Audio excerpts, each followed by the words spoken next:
he was presenting himself as a YouTube executive on calls. And he had a fake YouTube email that I'm a YouTube representative from this to represent Aussie media, bro. Can you imagine? You're lying that you're a YouTube executive. Like, you are, that is just crazy to me.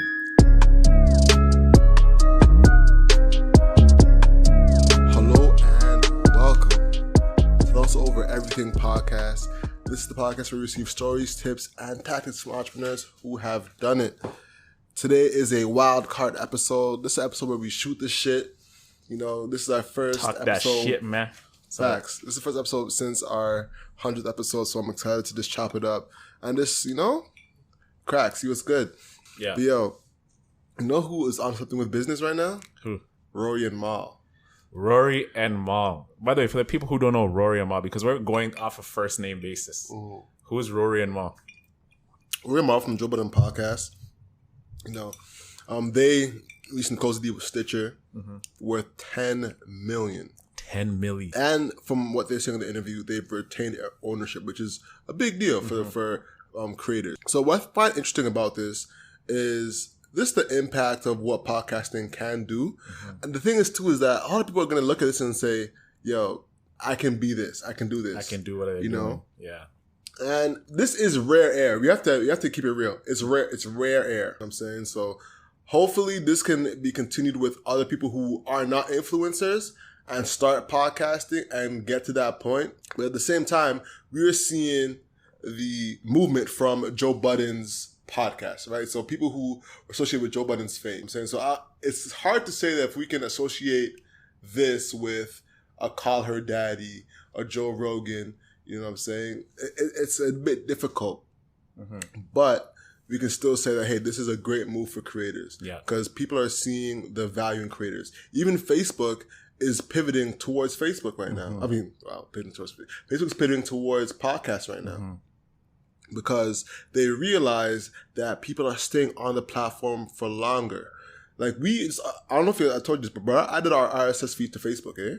I saw the notification. Like, yeah. I was like, oh, nice. Like, we're doing this. So I didn't know the whole Facebook landscape of podcasting. I knew like they were kind of dabbling into it, but it didn't seem, I don't know if it's fleshed out as deep as it is. I know it's like a beta. Is it like it's early phases right now? Early stages. Yeah. But what it is Facebook's realizing that people are staying on platforms for long periods of time. So how can they capitalize on that? And Spotify has an ad studio that has both audio and video, whereas Facebook does not have audio. So what do? They add the RSS feed to it so they can have audio ads going forward. So my prediction is that within the next year, there will be audio ads on Facebook that you can have. Audio ads. But how do you think that's going to play on in the whole Instagram, Facebook, the whole ecosystem of Facebook with audio ads when it's always been a photo, video first platform? Like, how do you see that changing for like a product like Facebook? So basically, you're adding RSS feed to it. So it'll literally be a picture of the podcast and that thing. So basically, there'll be a break in the RSS feed for that ad. So you're listening to a podcast, let's say Hustle Over Everything, Rory and Mal, Joe Budden, whatever podcast you're listening to, and there'll be a break for an ad. And honestly, this is big news for creators because Facebook has 1 billion people. Yeah. You know, we noticed when the blackout happened how dependent we were on Facebook and Instagram. Specifically WhatsApp and Instagram. Those are like the two main ones that I feel like people really felt it on. By the way, I never got to ask you about that. You're working as a digital marketer. Yeah. I know that impacted you heavily. But on a personal level, did you enjoy the fact that you were not on Instagram? You could not. I found it refreshing that I was not on IG, Facebook, scrolling mindlessly. I was like, wow, this is what really life is, because you always find yourself, the way we go on TikTok, just to check out a TikTok, I was like, let me refresh the feed. Let me go check it out. I was like, you know what? I like this, man. But before going to the personal side, just a segue, how did that impact you with the whole blackout? Like, because you have a business. Personal. Business-wise, it was fine. I communicated with my clients and we let them know, hey, there's a blackout. Yeah. It should be 2 days. There wasn't your ads running loose. You know what I'm saying? It wasn't like the ads had to continue running and it was impacting business like that. It was like, hey, the ad stopped. We can't run it. It's just that simple. Just simply, exactly. Yeah. So it wasn't nothing bad, and they weren't thinking, hey, Facebook's going to stay out. It's a billion-dollar company. They're going to figure out a way to get back online. Yeah. You know, it's not like they're going to get hacked. One thing I want to say, though, is that when I was at Facebook's head office, they actually brought up that they were hiring developers for attacks. For what? For attacks. Attacks. Because Explain they were that. getting so much attacks that they were just hiring people to, you know, defend the platform. You know, because even me personally, I've had my Facebook account hacked, right? And I lost all the past pictures of my ex, all them stuff, like memories gone down the drain. You know what I'm saying? Yeah. So it happens. And what I found out, not realized, is they're worth money. A Facebook profile is worth about $1 to $2 on the black market. So, you know, going back to the Rory and Mal thing, right? 10 million is not a joke. Not a joke. $10 million, and that's their own company. Details of the deal are not really disclosed of like how much percentage Stitcher's getting. But one thing about, if people who are coming new to this, Rory and Mal used to be part of the Joe Budden podcast. They were rolling with Joe from the get-go. They had a couple breakdowns within the relationship because Joe was not letting them into what was going on business-wise. Meetings would happen. They're not included. Financials are being spoken about. Joe's telling them it's none of your business. How's it none of my business when I am part of the product? I'm the one making the show pop with you, so I should be let in on this. So that's a little background information on this guy. So what I want to ask you, does Joe deserve credit for Rory and Mal's success? No. Why? Because he let them go. He definitely does not. But bruv, they're gone. Think about it. What are you talking about? Without Joe Budden, there's no Rory and Mal.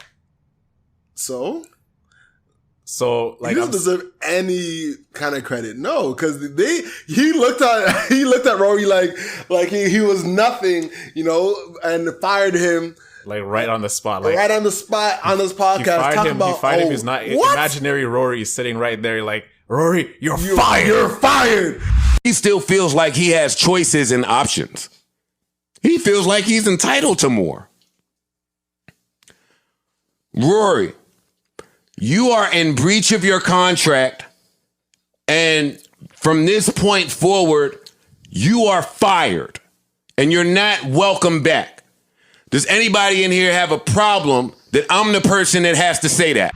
Talk about, are you kidding me? This guy's psychotic, man. You're firing an imaginary person sitting right there. Rory, you are fired. That was hilarious, dog. That was hilarious. But bro, I disagree with you. I think Joe Budden, he is what LeBron is to podcasting in like the hip hop culture sphere.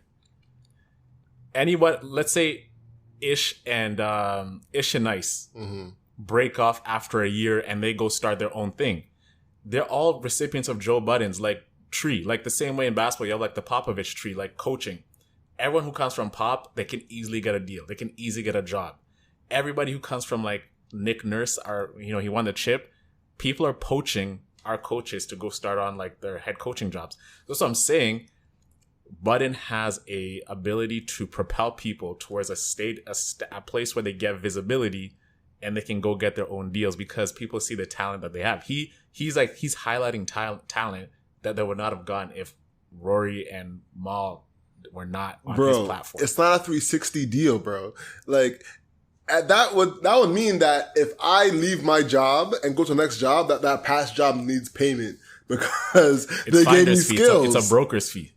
That's what I'm saying. It's not a broker's fee because give Joe Budden his due. Like, yo, like give me a mill of that because without me being Joe Budden, you'd not be Rory and Mal. But listen, they went independent first. It's not like they went straight from the Joe Budden podcast to Stitcher. They were independent for a while and continued to develop the audience. Yeah. You know what I'm saying? Rory has Lollapalooza. You know, Mal has influence. Look at how many people are buying those backwards logo hats. Like it's becoming a trend. You know, so like to say that they would owe Joe Budden anything after he fires them on public platforms is insane to me, bro. You know what this is, man? This is like the revenge bod kind of thing. You know when you break up with an ex, it's a revenge pod. Yeah. You know when you break up with an ex, you go like get in mad shape, you post IG, you start putting those like better Their without you pictures. type of Facts. You know what I'm saying? Facts. You're like, It's you see me. $10 million. I just did it. Like, you know, I'm happy for Rory and Mal, man. And that kind of comes back to what we are doing as creators. It shows like what we're talking about earlier, the landscape of podcasting and how it's changing overall. $10 million.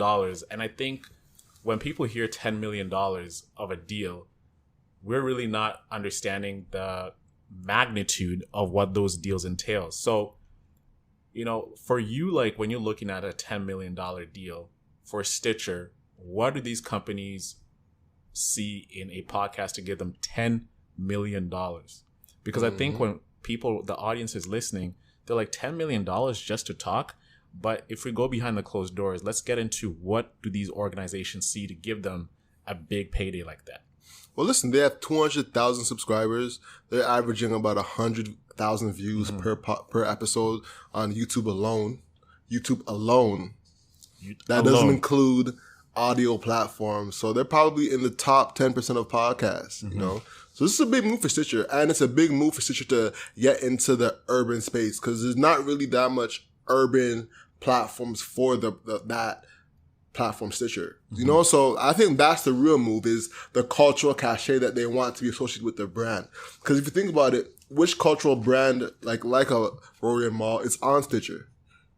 None. I mean, not that I know of right exactly. off the top of my head, yeah. So they're not just buying into Rory and Mal, they're buying into the culture is what they're really trying to do. When Spotify bought Joe Budden, they bought into the hip hop culture. They were buying the #1 hip hop podcast. They're hacking culture. Oh my God. Oh my, I hate, oh my God. They're hacking culture. They're Gary Vee-ing. They're Gary Vee-ing it heavy. Oh my gosh. I need to hack culture, guys. Are you hacking culture? The macro is that we're getting in there and we're hacking culture. That's what I'm doing. It's attention arbitrage. That's what it is. Attention arbitrage. Oh my God. So that's what Spotify did. That's what Stitcher's doing. Attention arbitrage. They're monetizing eyeballs or ears from Rory and Mal. Yeah, if you say so. Yeah. Yeah, no, you're right. But you know who else is monetizing eyeballs? Who? Aussie Media. Aussie Media. Let's get into Aussie Media, guys. If you don't know what Aussie Media is, it's a media organization that was founded by Carlos Watson back in 2013. So for all of you guys who don't know who Carlos Watson is, he is a journalist. He's an entrepreneur, Harvard, Stanford graduate. He's been on MSNBC, was a host for MSNBC, appeared on CNN during like the 2004 election. He's been in the media space for quite some time. And in 2013, he decided he wanted to break the mold and wanted to pursue his own venture, start a media organization, which was going to really revolutionize the way media is presented, the way it's told. And he saw a vision on how to do this. Carlos Watson, he's a Black media executive. That's a key part here. And it goes into another discussion, which we're going to touch on later. But to paint the picture, Aussie Media has been in existence since 2013. And they've raised $70 million from prominent VCs and angel investors. Investors such as Airbnb, Goldman Sachs, Charlemagne, heavy hitters, people who are in tech that you would not really have access to those people unless you are rubbing elbows with them in some sort of way. And that Stanford, Harvard connection pays off heavily. So he is a Black guy starting a media company. And from what we know about Carlos, he is he's a charming guy. Very smooth talker, very, very good at what he does and selling the vision. And when you get into the story about the culture of Aussie Media, from what people are saying in the story from New York Times and the other articles that we've read is people are being overworked. The content, take this in, bro. People who are applying to work at Aussie Media as a freelance writer, you first have to submit 20 to 30 pieces of work. 20 to 30 pieces, right? The interview process is crazy. It's like you got to go through a tedious process and you got to submit stories ahead before you even work at Aussie Media. It's insane, man. So they have crazy hiring practices, about 3-month try out phases to see if you're fit for Aussie media. That part standard. Part standard. So the news is that Aussie media has been inflating their numbers. They have been lying to investors of how they're performing. And there's also something they've been doing in terms of buying ads. There's a strategy here that, you can get deeper into it. But to get before that, they were deceiving investors of how they were doing to raise a $70 million.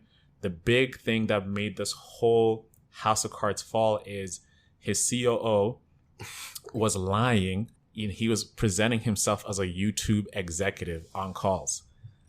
And he had a fake YouTube email that I'm a YouTube representative from this to represent Aussie media, bro. Can you imagine?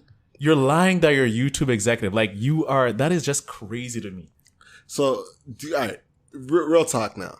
Do you believe that Carlos had no idea that he was doing this? Knowing Carlos and from what I've read so far, there's no way that, and from what he's lying about investors, about numbers, I think in the mind of an entrepreneur, when your back is against the wall, you're going to do anything to really get through.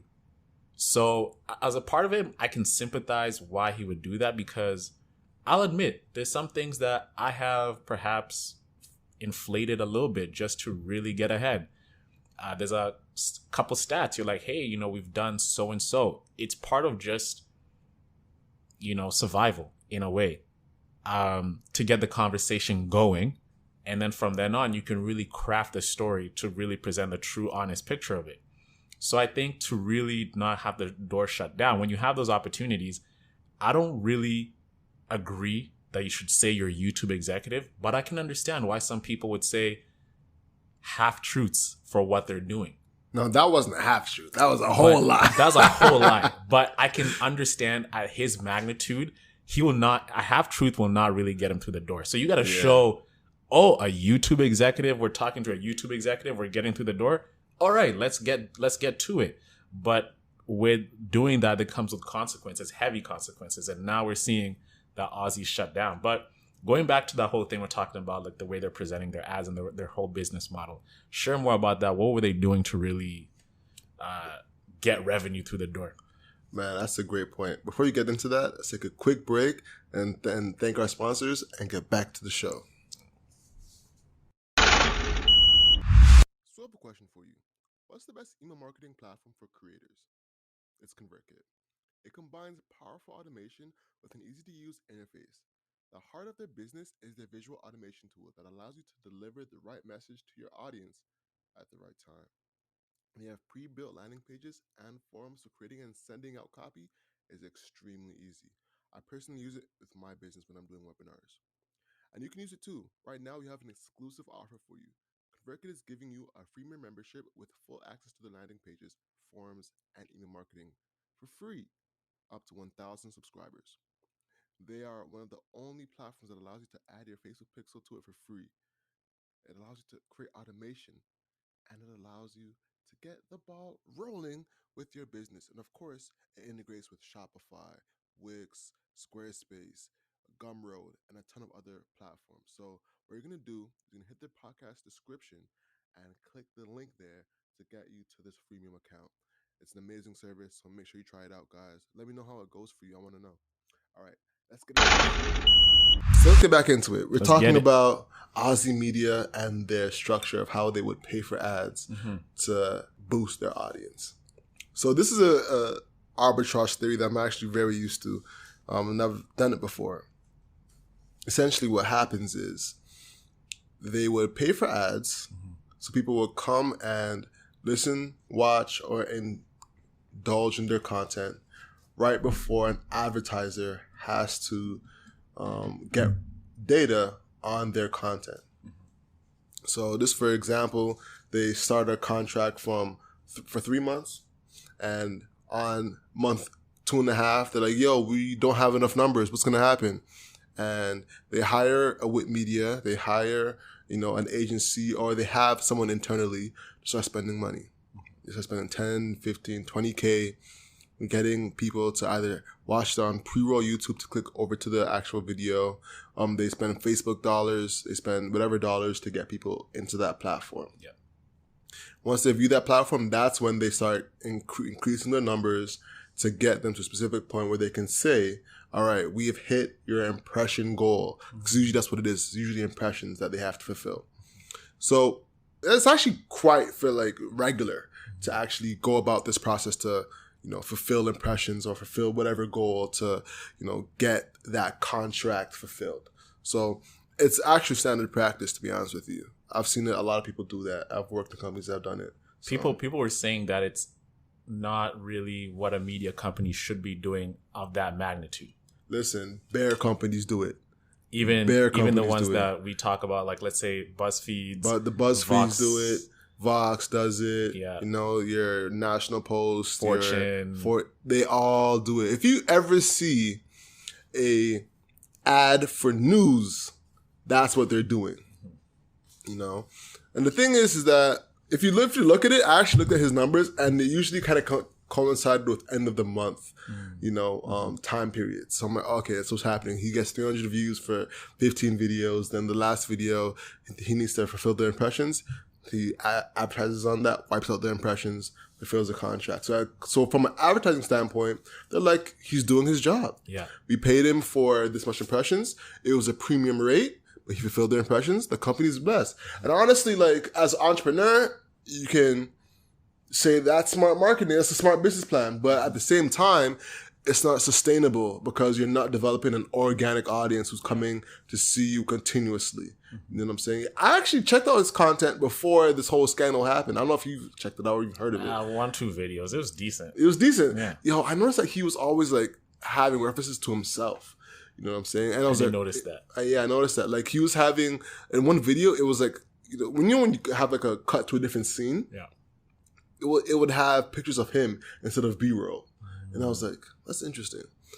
But in terms of us as content creators, when it comes to working with brands, this is a strategy that a lot of us can use if they are demanding too much.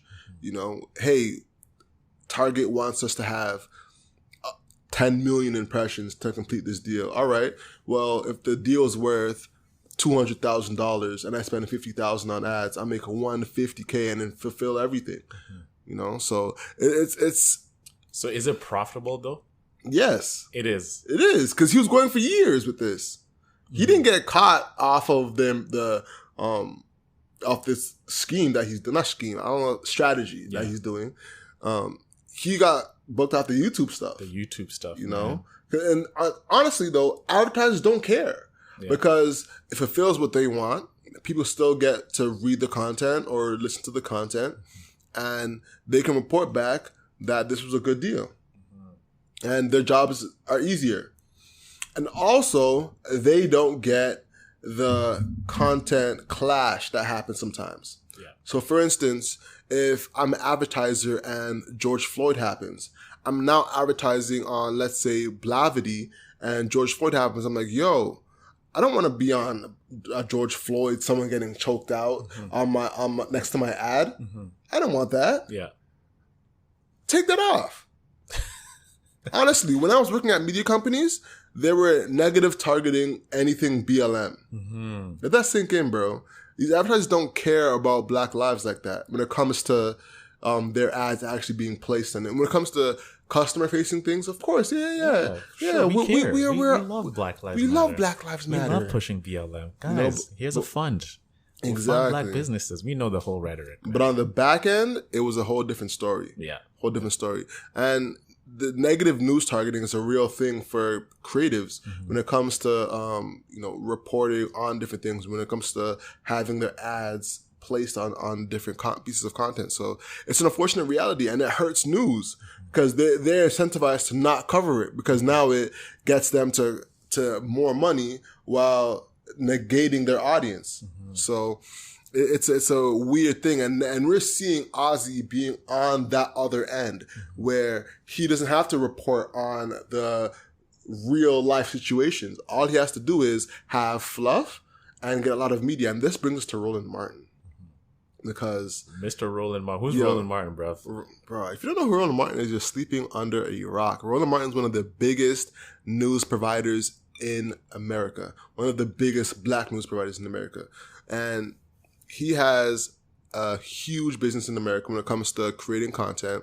We actually kind of spotted him at Afrotech. And yeah, we saw him doing this thing, and he was in the zone too. Like, he was in the zone. He's like in it. Like when you see someone in their zone, Roland Martin was just there. He was working his computer. He's working his camera, completely in flow. Yeah. He looked pro. It's like, this is what a pro content creator is like. This is what they do. But what's funny not phased. Word. He didn't look like he was trying to associate with nobody. He's like, I'm coming here to report and get the heck out of here. Yeah. He was just in and out, honestly.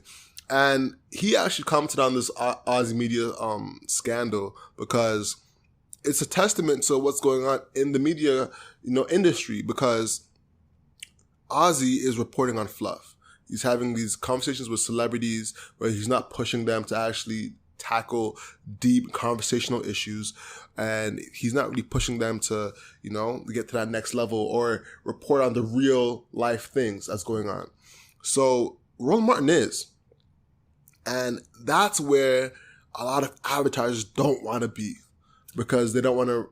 Go ahead. Before going Roland Martin, bro, like, what are his numbers?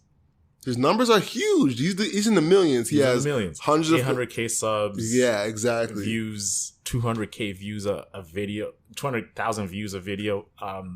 Watch time.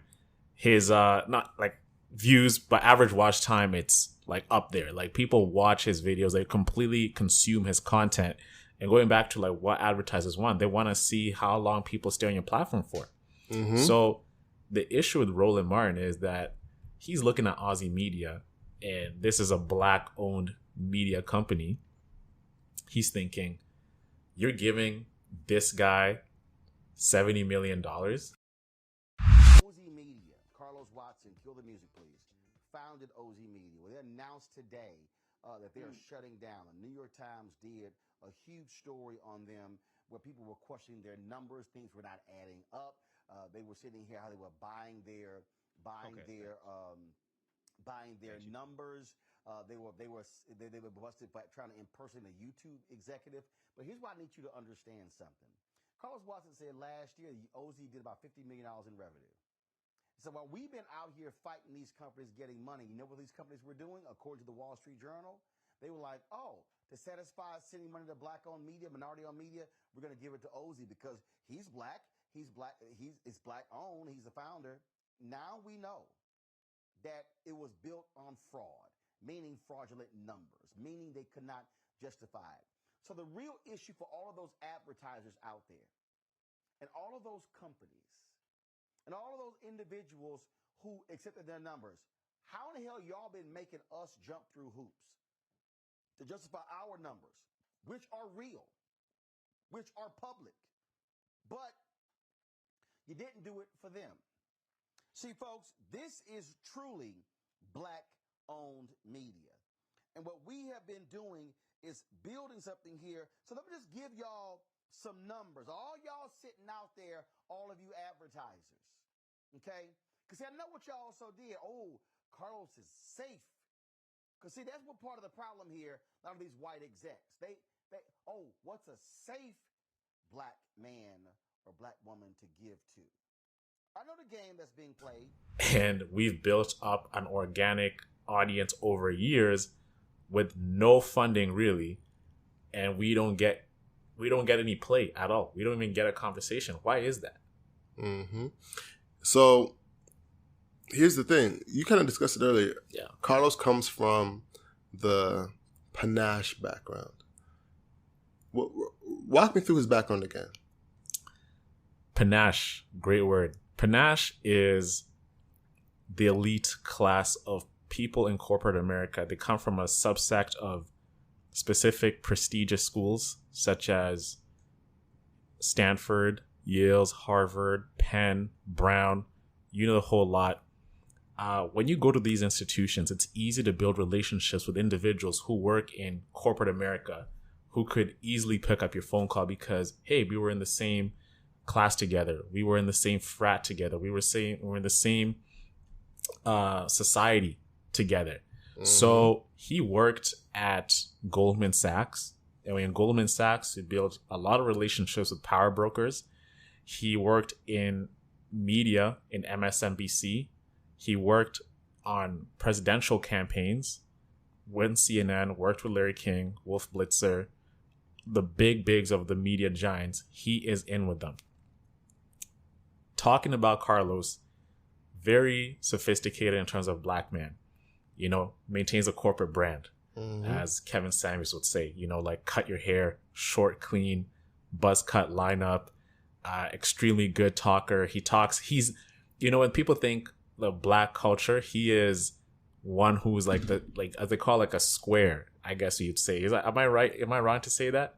Not square, but he is what he will not make Caucasians feel uncomfortable in the same room with them, right? And if you bring in like a Roland Martin, he's unapologetically black. Yeah, all right. Carlos has corporate breath. Roland does not. Exactly. Point blank period. Point blank period. So Roland is mad because he played the game well to be able to get that 70 mil. But Roland, even though with his numbers, these guys don't really care because they don't like you like that.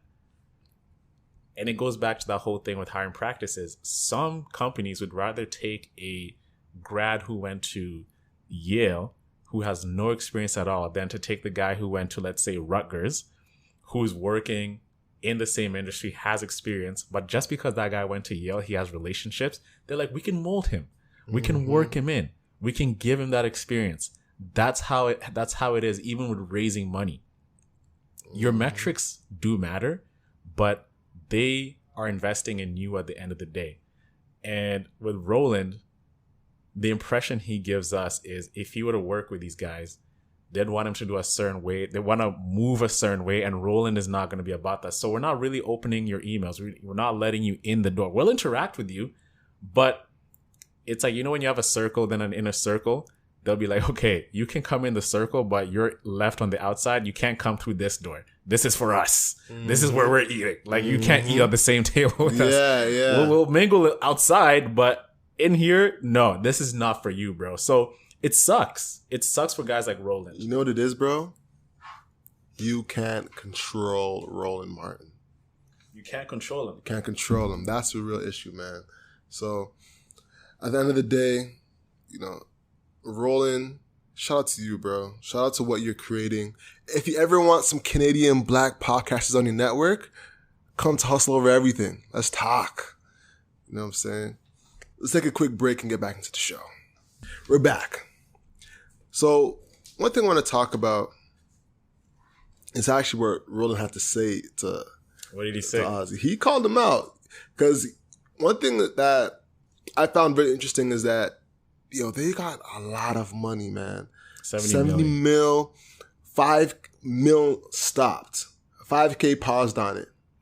You know, so basically, once the scandal happened with him faking the YouTube exec, did we get into that, by the way? Did we give him enough detail? We just briefly got So let's dive in real quick. So what happened was Carlos Watson and his team, his COO, Samir Rao. All right, so they were trying to get Goldman Sachs to invest in the company. And in this call, he moved them off of Zoom and went from Zoom to a conference call, old school, and was like, hey, yeah, I'm the YouTube guy, and was trying to finesse them through presenting as a YouTube exec. They booked him and stopped the deal. If the deal had gone through, they would have been in jail. But the deal did not go through. And Carlos had a huge New York Times article go out against him with multiple accusations from hiring practices to Ozzy Osbourne suing them and a whole bunch of nonsense. So it's been a consistent, you know, line of scandals around Ozzy Media, you know. And going back to Roland Martin now, Roland is looking at this and saying, hey, 70 million? You know what my team could do with 70 million? 5 million? You know what my team could do with 5 million?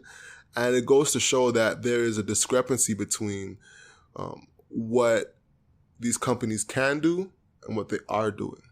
So where do we go from here, man? What do you think they're going to go from here? Do you think that they're going to actually have that conversation with Roland and I think Roland was trying to like strong arm them into saying, hey, like, why are you not giving me this money? Yeah. And I think where Roland, from the statements that we were talking about earlier, I think he's going about it the wrong way. Mm-hmm. I think you got to learn how, and I think Roland knows how to play the game, but he doesn't know how to play the Silicon Valley game. Mm-hmm. That's the thing. That's the thing between guys like Carlos and guys like Roland. Mm-hmm.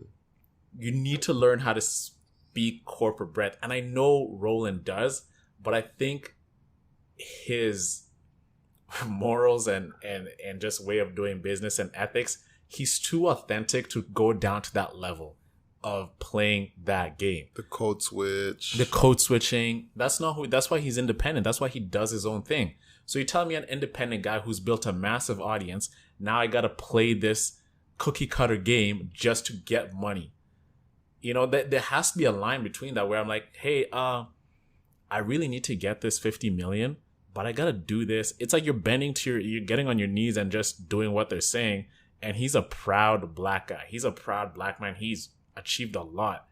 And I don't see him doing that. So it comes into that point where you're saying, what gives? You got to find a way to really finesse the whole system. And business is all about finessers. You got to find a way to be able to go through rooms and work through those conversations to really get to where you want to get to. And if you can't play it, then I'm sorry. You're not going to win.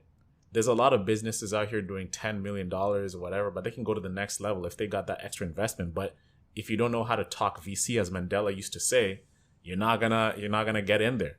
Yeah. So, hey, it sucks, but that's just the way it is. I feel bad, but I know the reality. Word. Yo, so Roland, but the thing is, Roland will still be able to secure the bag. He still can, but just not from those guys though. Like, he'll secure maybe a couple million, but 70 million, you need like institutional capital for that. Yeah. Yeah. I think that if he hires the right guys who can speak that talk, who has that arsenal, who have been from there, then maybe he can, But bruv, he's not the kind of guy who I'm like, hey, I'm going to go get people to represent me from my... He has a sales team. Yeah, but if you're talking to like Brian Chesky, CEO of Airbnb, to give you money, you need to be talking to Brian Chesky face to face.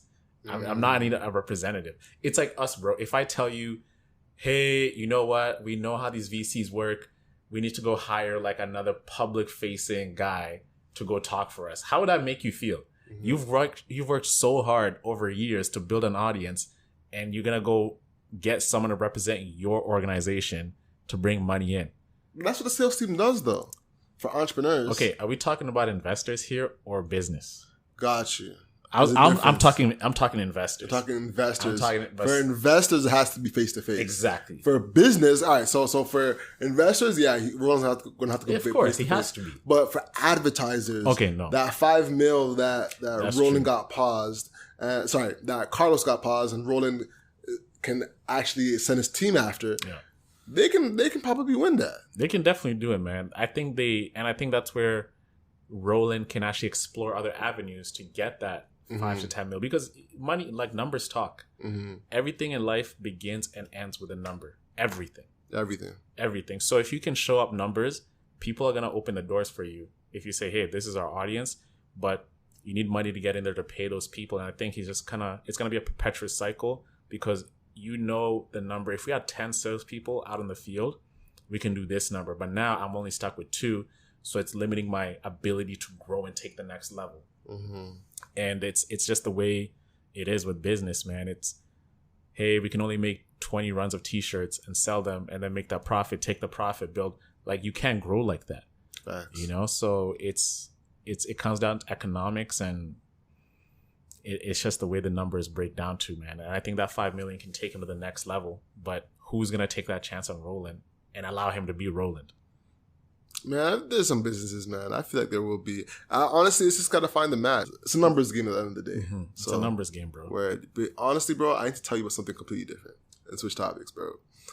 I found this hack when it comes to getting the bag as a business owner that is so different.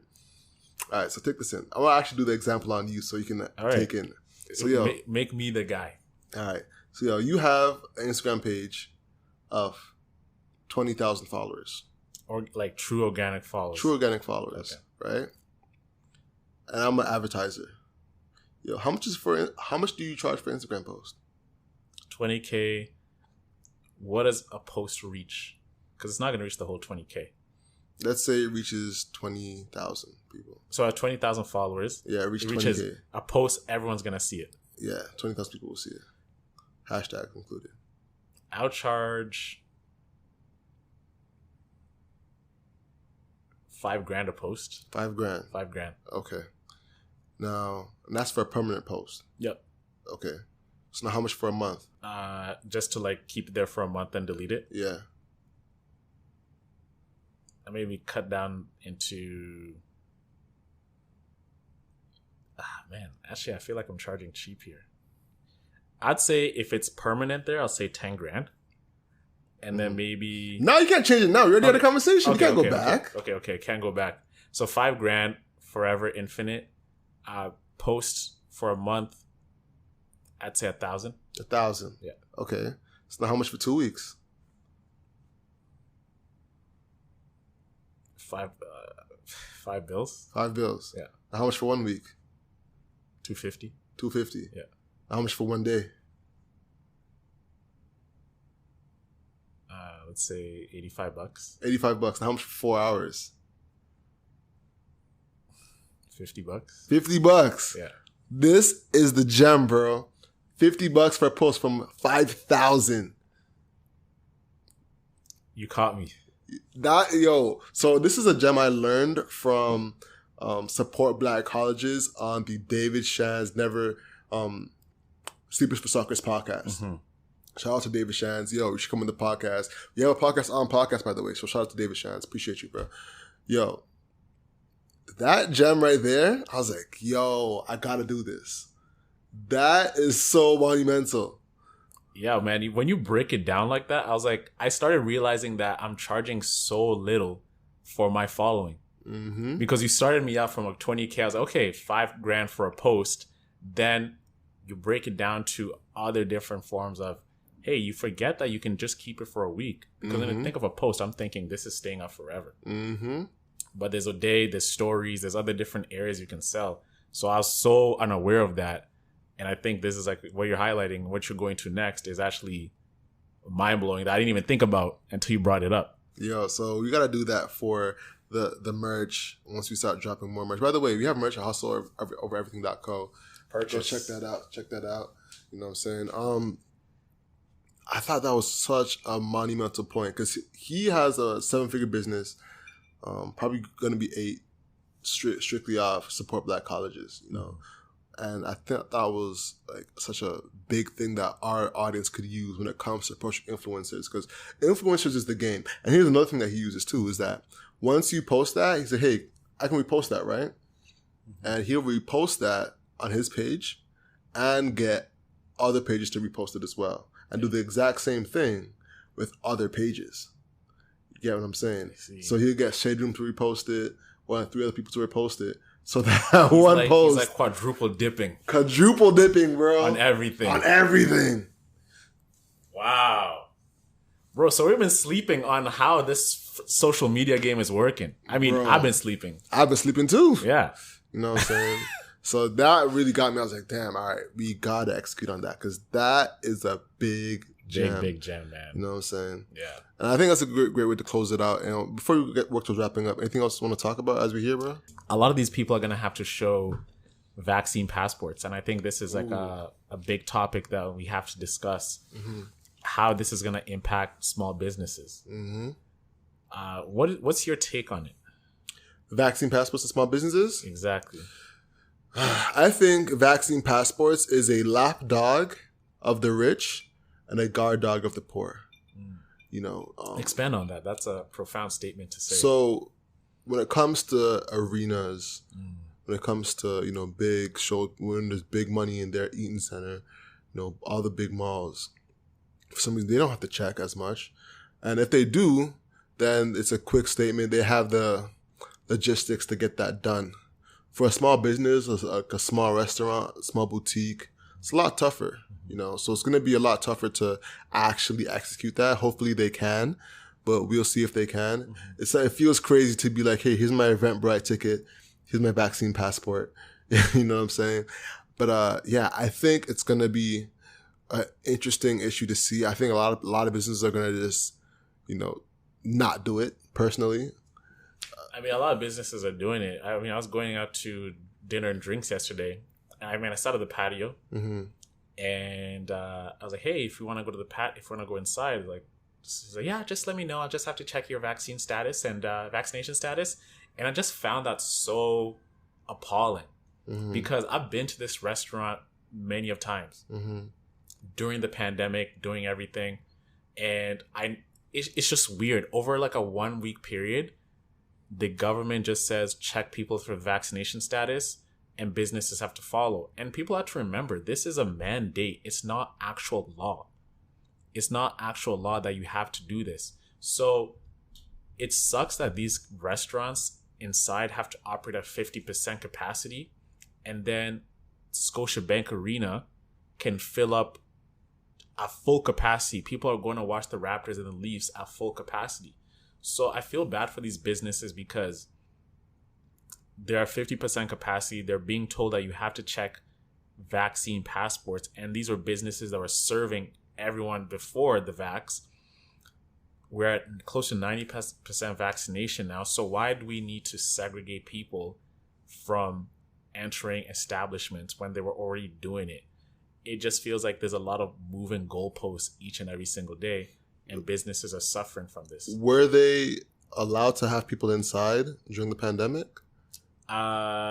Inside, it was outdoor seating, but just even like inside, people could, because like we could have sat inside too. Like before, this just came in about 4 weeks ago that you have to show papers when you go inside. So now businesses are faced with so much more people even quitting. Like restaurant workers, this is part of the Great Resignation. Like, that whole thing that's going on, people are quitting their jobs. So restaurant workers are like, okay, if I'm being forced to do this, the customers are giving us a hard time, I'm leaving. I'm done. I'm quitting. There's more to life than this. So you have mom and pop shops, which have been in business for years, and they're being closed down. And I love small business because it's the backbone of the economy. And for them just to shut down because they're being told of mandates, these are not actual laws, it just sucks. And the thing is, there's no proof of 50% capacity. No proof at all. No, as they call it, the science, show us the numbers that support this 50% capacity. It just feels that we're getting this perpetual cycle in our culture where we're hearing what the government is saying and not really questioning it and just going with it. Because at the end of the day, it is like a health thing, but the health part of it is really, health is one of those things that can really get into someone's psyche and be like, hey, this is health. This is part of whatever. So it's you can penetrate people's minds using such a thing as health to say certain things, but it's not fair when you don't actually show the proof and the backing of it. Say, hey, we're at 50% capacity because we've seen restaurants do this, this, this, and that. Cynthia Mulligan, City News TV, was pressing these guys on TV live on air. You have Air Canada not Air Canada Center. You have Scotiabank Arena open for the Leafs game tonight, but yet restaurant owners are not allowed to have it. And then this guy was playing with his words and it's like, well, like in restaurant, like the spray and the whole reach of when you're talking, it's easier to spread it. It's like, how does that make sense when you have a full arena and a business owner 50% and people can't even eat at a restaurant that serves maybe 20, 30 tables? And the guys, well, we don't have the data to protect that, but that is just the decision to do that. So that's what makes me angry, is people are losing their livelihoods. They're losing their businesses they've worked hard to build because of people telling them this is what they're doing. And they're not even getting the information on why they should be doing that. That's my gripe with this whole thing. And it just sucks that this is the lane we're going, man. And it's not, the pandemic is here, but this is just a way of doing business that is here to stay. And it's just scary to see what's to come. That's how I feel. I feel very, very sad for small businesses, bro. Yeah, it's the unfortunate reality. It's the unfortunate reality that there's going to be apps to come that the business is going to have to check in. And there's going to be people trying to hack the system, of course, whether it be getting fake IDs to scan. There's going to be people trying to, there's going to be businesses trying to subvert around it. Mm-hmm. It's the reality of it. And honestly, I think it sucks, but I'm trying to think, what else can we do? It feels weird because that stadium shouldn't be allowed to be open. It's the money. Let's keep it a buck. It's the dollars. It's the dollars. The reason why is because they can't afford to continue to lose all this money. That's the real problem. Yeah. They can't afford to have all these people in their hospitals because if the hospitals start crashing, then But bro, hospital starts crashing. Why are we firing the nurses? In a real pandemic, the nurses will not be the last ones to lose their jobs if just because of a jab thing. And the vaccine's been out for a year now, 10 months. What are you gonna do when you kick these people out the store and then it's make it make sense to me. Since when does it take dollars to make sense, bro? Bro, all right. So now we're trying to discussing getting all right, so here's the thing. Not like, let's not go into the vaccine chat, bro. But okay. Like what I'm saying is just like, it's stuff like that it just doesn't equate. There's just a lot of stuff that doesn't make sense that's impacting people's livelihoods and jobs and businesses that I think it's a scary spot for small business owners. For small business owners, yes. It's definitely a scary spot. But the thing is that people are adamant about going out. Right now, listen, we had an event and it was overpacked. People are thirsty to go out. So if business owners can market themselves properly, they'll get people in the door. You know what I'm saying? It falls back on them to be able to market and bring people in the door and fill those doors up or fill those rooms up. That's what it really boils down to. If you're a good marketer, you'll be able to sell products either online or in store and get traffic in. You know what I'm saying? No matter what the cause is, no matter if it's a vaccine passport, a hailstorm, you should be able to still market and get people in the doors. As crazy as that. So unless there's something with the actual business like supply chain, workers can't come in. But if all that can be checked off, you can still be able to get people in those doors, man. So you're saying that, hey, this is just the way it is. This is the reality, and we gotta adapt. Exactly. It's adapt or die. It's adapt or die. Let's keep it real. What's complaining really gonna do? Nothing, bro. It's adapt or die. It's adapt or die, bro. That's the reality of it. The reality is going to be apps that we're going to have to show and they're going to have to scan. The reality is it's harder to advertise now, but there still has to be ways. There's censorship. The reality is, you still have to get people through those doors. So you got to get on Instagram. You got to get on TikTok. You got to get advertising and bring people in. Yeah, it's a tough pill to swallow. It's a tough pill to swallow, but you gotta swallow it, man. You gotta get some water and chug it. It's like Robitussin, bro. It tastes horrible, but it works. Buckley's. It's a Buckley's. Buckley's. Yeah, word. So you gotta keep it a buck with Buckley's and just swallow that. That, man. And just live with it, man. You're a first small business owner, and the thing is though is that they're about to open up the actual restrictions. There used to be 25 people, and there used to be a minimum capacity 50%, but they're opening that up. Oh, they are, right? They're opening it up. Let me look it up just to be sure. So we just checked out globalnews.ca, and right now it's already live. Ontarians can begin downloading QR codes for COVID-19 vaccine passport based on birth month. That's the headline. Gotta show papers, man.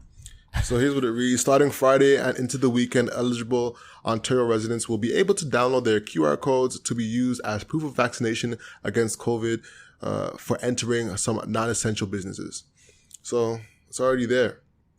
But to your point, man, there's actually an article on CBC about the bias. Here's the headline that reads, Ontario venues say new COVID-19 rules create double standard for standard concerts. I'm going to read that again. Ontario venues say new COVID-19 rules create double standard for standard concerts.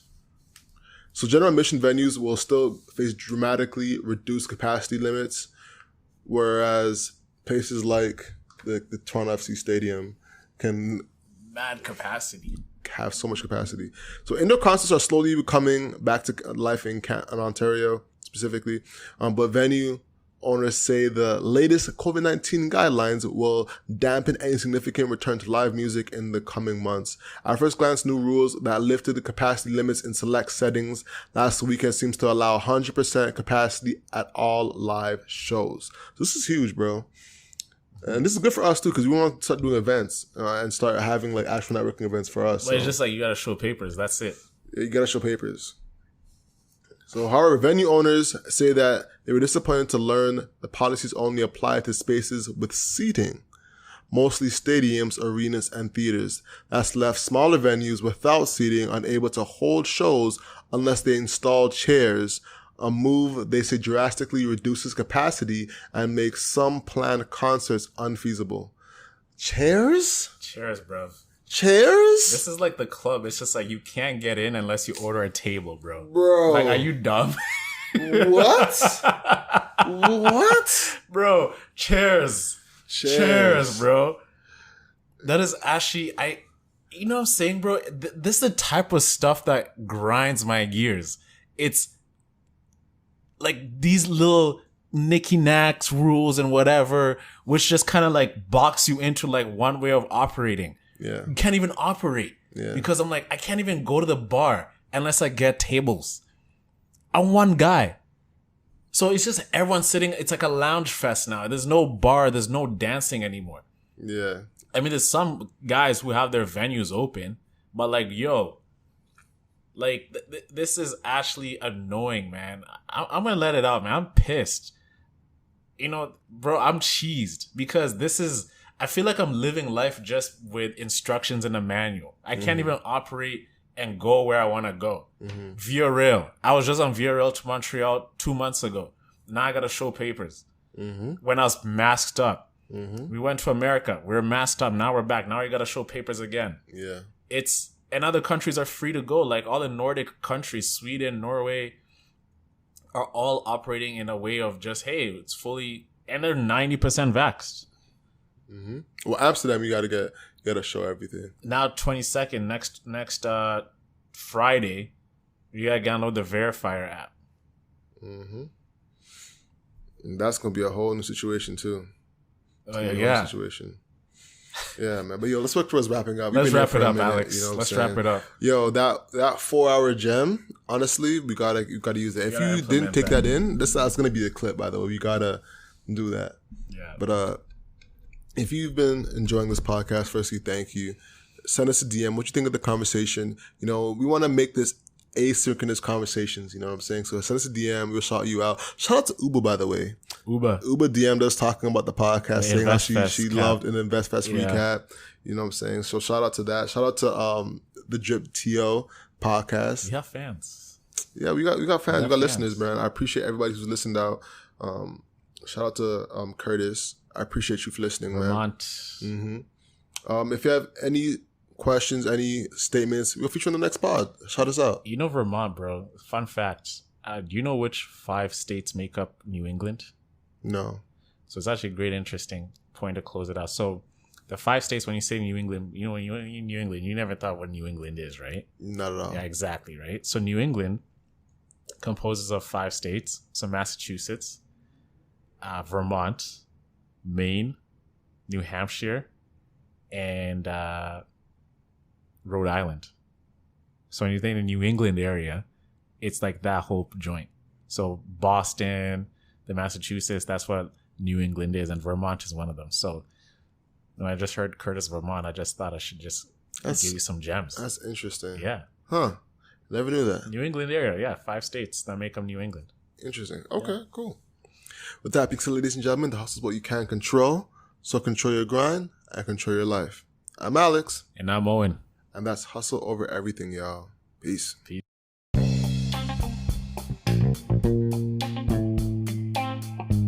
Thank you so much for listening. The conversation continues on our Instagram at 247hustler. We post very frequently. And be sure to check out our merch at hustleovereverything.co. We have some amazing sweaters, hats, mugs, and a lot more. Lastly, our Proud to Pay program is linked in the description below. Thank you so much for your support. Talk to you next Monday. Peace.